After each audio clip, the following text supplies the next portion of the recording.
Whakalawhalahi atu, hanei e tau wala tala tutupu ke lata mai awhiawhi nei.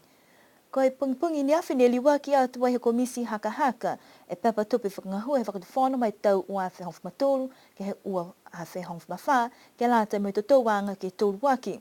Ne hawhangi e ta manatu mai he ikipule ni leweki atu ke he tupi koe lilifu pale mia ko toke tālangi tutuku atu ai ke ia e takitaki he komisi haka ko Dalton Tangilangi ke whalawhala e ta manatu tuku atu wai ke he whanuanga ke whakatutala whakalulahi ki ai.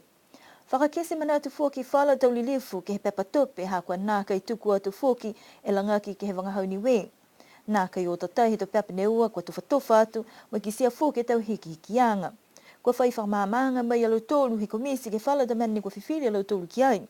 Hake mai fuki whala tau talahawanga ke he molea ue milion tāla he tau tangata ni kua lata ke liwaki atu pake totongi atu ke he whakatuwhono. Ne kua pehe komisi kua nonu ke uta kehe. Hakua lewa la he toka ke tau pepa tupe kai whauri alo tolu nei kua mamole atu. Tahe manatu whakakisi fuki mai he lirifu kua tongia siani holo ke liu ke ono ke matahingoa he komisi ke hiki whakatose. Hakua whakahingoa i koe Public Expenditure Committee ka kua lata ke muitua ke whalu motu ke whakahingoa i koe Public Accounts Committee. Ka mata e tu whatutalanga ke whahinga hua he palimia kua longa tau huhu ke tau kakano ni kua malikisi hake tau numela tupe ke he whala tau wewehianga. Kai talia i ke he katoa he tau whaswhasianga tupe mai whahinga hua he palimia ke whakatoka e ue miliona onisio mai limufumahiva e a whitāla. Taha whoki e hikianga whoo ke he whahe tau loea po ke Crown Law kua nā kai tuai toka ki lalo hefo he whahinga hua he palimia koe whahe Crown Law kua tū toko taha tuai ke mga hunei ke whakatumaua e tau ngahua halo tau ke langmatai atu ke he tau mata whakatuwhono he kautū koe tupe ni whakatoka e ke lata me whahinga hua nei ua seo whitung fumalima e a whitāla. Ke lata i me whahinga hua administration po ke Niuean Public Service Commission Secretariat whakatoka e lo tū tahe miliona he mung fumalima e a whitāla. Koe whahinga hua tāna ki tupe, ko moe le tolu tahe miliona, tolu seo mai tolu e a whitāla. Ke whahinga hua whakamotu kua whakatoka i ke ue miliona whaangufu mawha e a whitāla. Koe whahinga hua whakaako tama, ue miliona, ua seo hongufu mawalu e a whitāla. Ne whakausea tu whakatutalanga i ke he whahinga hua taonga Niuean, mai whakatoka i tahe seo whitungufu mawha e a whitāla, ke lata me whahinga hua ia. Amana ki ke matutaki e tau whanuanga ke papatupe ke aongo fua he whahi tapuka hau, moe whahinga hua whanua toa kau, moe fusika, moe whalua tau whahinga hua whakatuwhanu fuki ne toiang ia. Kua whakatumau e tau ngā hua he whahinga hua leo ke kisi atu ai ke lau tolu e tau tangata whakaholo, kua maua na kai tau tuhi whakaholo, ne kua lata mai tau pelewawhi kua whakaholo ke puhala tū. Koe tāwe vihianga ke lata i mo i tō tangata whakaholo pasi na kua pehe mai e whahinga hua leo, kua lata fuki ke moa e taha tohi hokotaki mai whahi malolo sino, ke taha hau ko malolo ai alutulia ke whakaholo. Koe whahi tapa mole ne whakatua i he tau leo e taha tangata whakaholo pasi, wai ki sea nā kai whaitohi whakaholo ia ke lata mai whakaholo pasi. Ni whipiri ai he takitaki leo ke tukuangi ke whakaholo, he tahe ana tō ofisa leo, ni kua moa e tohi whakaholo, ha kua lata ki tātu i tō whanau ki kaina. Kai tuku atu e taha mga ke he tangata nei, ke moa e tohi whakaholo, ka koe mana ni kua mua, koe tau puipuianga he tau mumui he tau whanau. Kua lata fuki he tala holo tolu ke mailonga, nā ka ila ke he tau whakaholoanga halo tolu tali mai. Koe mana ia kua lata ke mailonga halo tolu, ne kua tofa i ke whakaholo e tau pasi, ke lata i mai tau aonga.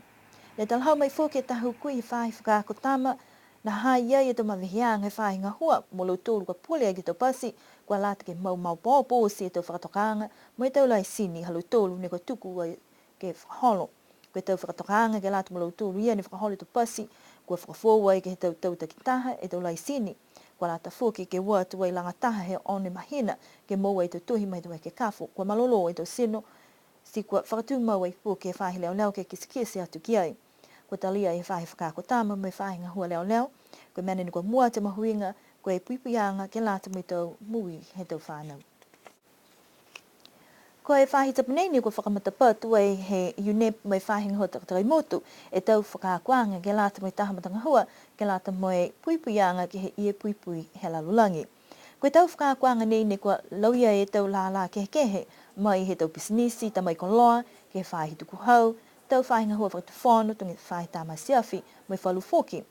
Kua mahuing he tal halo tol ke lo mahino e tau whakatokanga ni ka walata ni we ke muitua ki ai ha kua whakamoli ai ke he mawehianga koe Montreal Protocol. Ko ni we taha mai he taseo hivang fumafitu e motu ni kua whakamoli ai mawehianga nei. Kua lahe mahuing he tau whakakuanga nei, kua langatai ki ai foki e matakau unit. Matakau he unit, ko na tūne reweki ke he tau whakaroanga ke lari ke tukutuku hifu.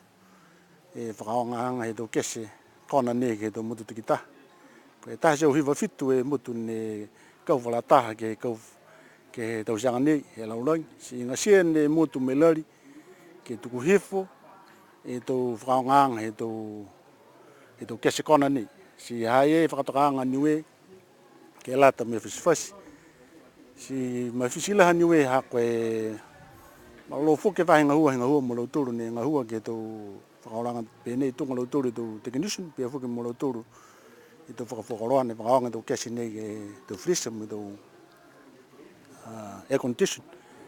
Si hoko mai ke ha matoro a utaanga ka he whakaroanga mo mai longa i matoro he whakatutala matoro mo lo turu he whaitapu nei. Wa naka i whai kesi pihia ka niwe amune ni whakaonga ka mata mai he toka mori.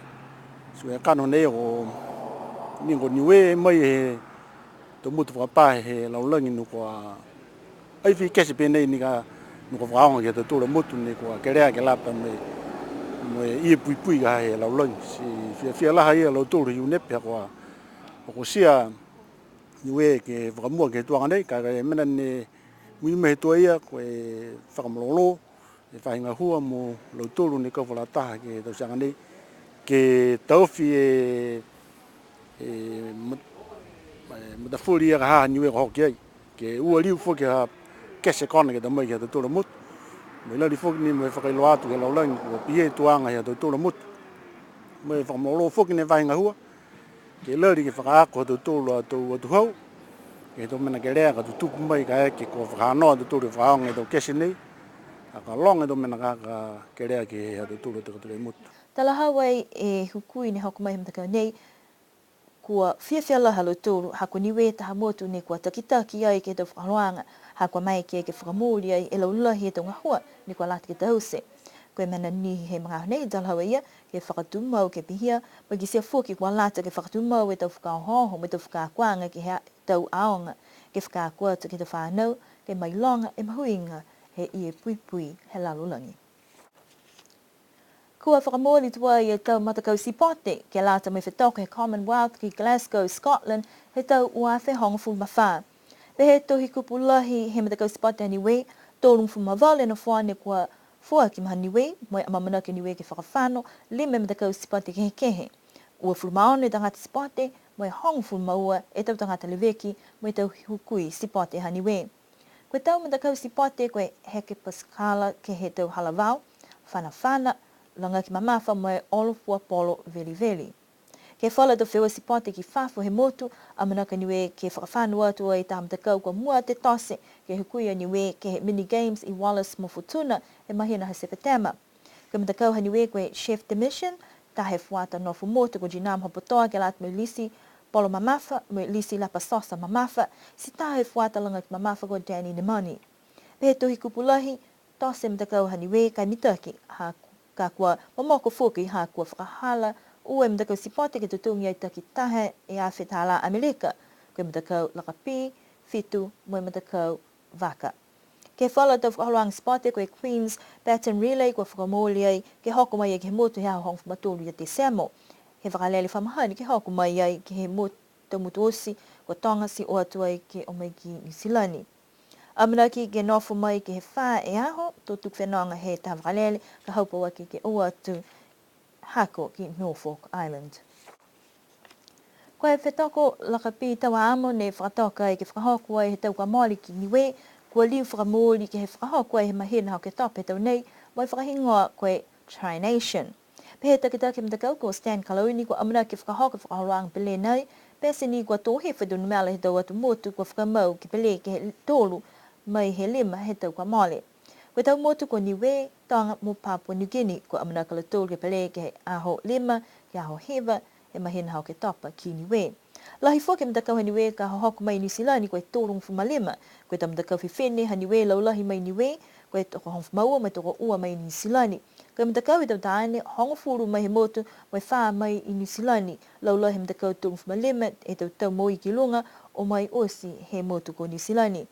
Pehea Mr. Kalauni lahi whakaue halo tōru ke whahe whenonga e vāva mai tau tupe lang matai he NZ Aid kua lang matai ke whakatupe ai e whakaholoanga pehe nei. Koe ono atu ki ai molea e whangfuru a whetala ko whakamole ke tau pele ni hoko ia. Kai pehea ia fuafua koe ue seau a whetala ka moa mai ke tau whakamoleanga ke lata mo e kautū.